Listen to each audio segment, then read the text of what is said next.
It wasn't the flowers. It wasn't the late night texts. It wasn't even the affair itself that destroyed my marriage. It was one sentence. My affair partner looked at the birthday cake, smiled at my 4-year-old daughter, and casually said, "Wait, Emily can't have peanuts." The room fell silent. My husband slowly turned toward him, then toward me, and quietly asked, "How did you know that?" I didn't answer, because I honestly couldn't remember ever telling him. He just already knew. People imagine getting caught as one catastrophic mistake: a lipstick stain, a hotel receipt, a suspicious phone call.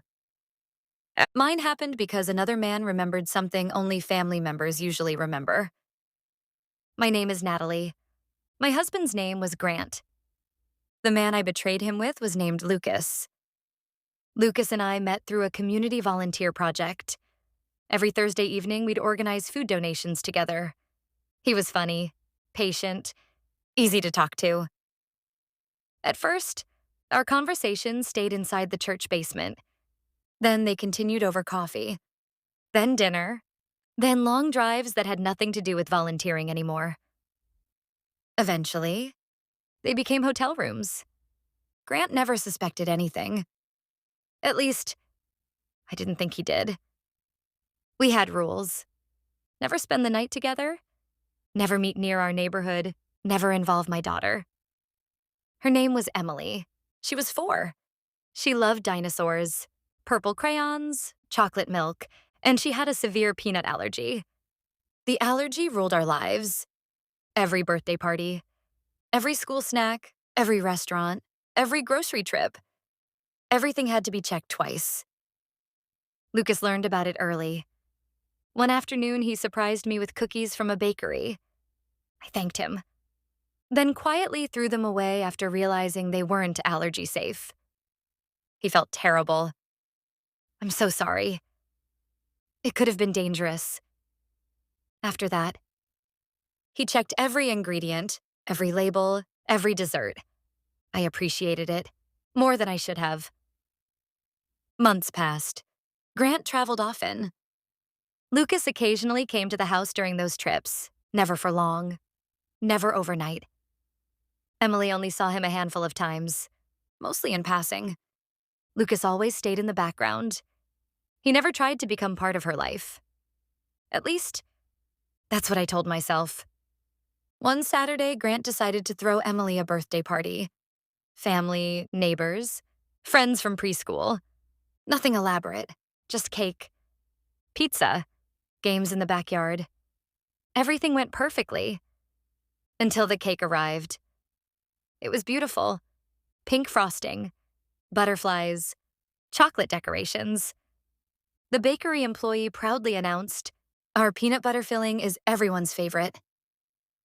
My stomach dropped.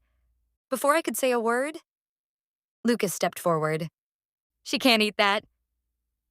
Everyone stopped talking. The employee blinked. "What?" Lucas pointed toward Emily. "She has a peanut allergy." Grant looked at him, confused. The bakery employee apologized repeatedly, promised another cake was on the way.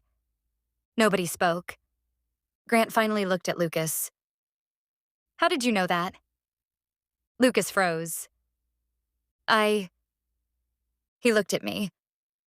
I looked away. "It came up once." Grant nodded slowly. "When?" Silence. Nobody answered. Emily happily chased balloons across the yard, completely unaware the adults had stopped breathing. Grant smiled politely. "We'll talk later." The party continued. Parents laughed. Children played games. Someone turned on music. Everything looked normal. Nothing was. After the last guest left, Grant carried the folding tables into the garage, stacked the chairs, swept confetti from the driveway. He didn't mention Lucas once. That frightened me more than anger ever could have. Later that night, after Emily had fallen asleep, Grant sat at the kitchen table. "When did it start?" There wasn't any point lying. "About 14 months. He nodded once. I thought so. I stared at him. When did you find out? He folded Emily's birthday napkins into a neat stack before answering. Almost a year ago. A year. A year of birthdays, Christmas, school concerts, family vacations, movie nights. A year of him already knowing. Every memory changed. The quiet evenings, the patient smiles, the way he'd started taking more pictures of Emily. He wasn't trying to save our marriage. He was trying to protect the parts of our family that were still real. I never needed proof. He said softly. I just watched. The late meetings. The new perfume. The excuses. I kept hoping you'd choose us. The tears finally came. I'm sorry. I know. He disappeared upstairs, returned carrying a large manila envelope. Divorce papers. Already signed. Already dated. Already waiting. He placed them gently on the table. Then he asked something I'll never forget. Do you know what hurt the most? I shook my head. It wasn't the affair. He looked toward Emily's bedroom door. It was hearing another man instinctively protect my daughter. I couldn't breathe. Grant continued quietly. He didn't hesitate. He didn't think. He heard peanut butter, and his first instinct was to keep her safe. The words shattered me, because he was right. Lucas hadn't been trying to expose us. He hadn't spoken to hurt Grant. He reacted the same way anyone who loved Emily would have reacted. Automatically. Grant looked down at the unsigned divorce papers. People remember the things they're afraid of losing. A long silence filled the kitchen. He remembered her allergy. Because somewhere along the way, she stopped being your daughter. Another painful pause. She became important to him, too. He stood, walked halfway toward the stairs, then stopped. Without turning around, he quietly said, I can forgive someone for falling in love. Another long silence. I don't know how to forgive another man becoming part of my daughter's safety. He went upstairs, leaving me alone at the kitchen table. Long after midnight, I wandered into the refrigerator looking for water. Emily's emergency allergy medication sat in the door, exactly where it had always been. Bright yellow, impossible to miss. I remembered the first time Lucas had asked about it. He'd wanted to know how to use it, just in case. At the time, I'd thought it meant he was caring, thoughtful, responsible. I never stopped to ask myself why another man needed to know how to save my daughter's life. Years have passed since that birthday. Emily barely remembers Lucas.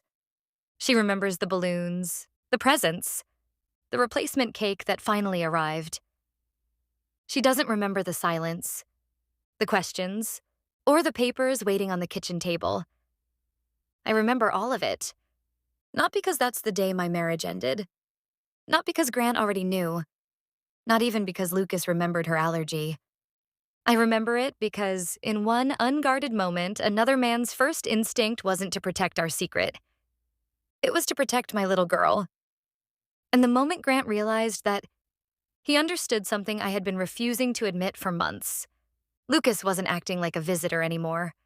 He was acting like someone who loved my family. And that was the one betrayal my husband knew he could never live with.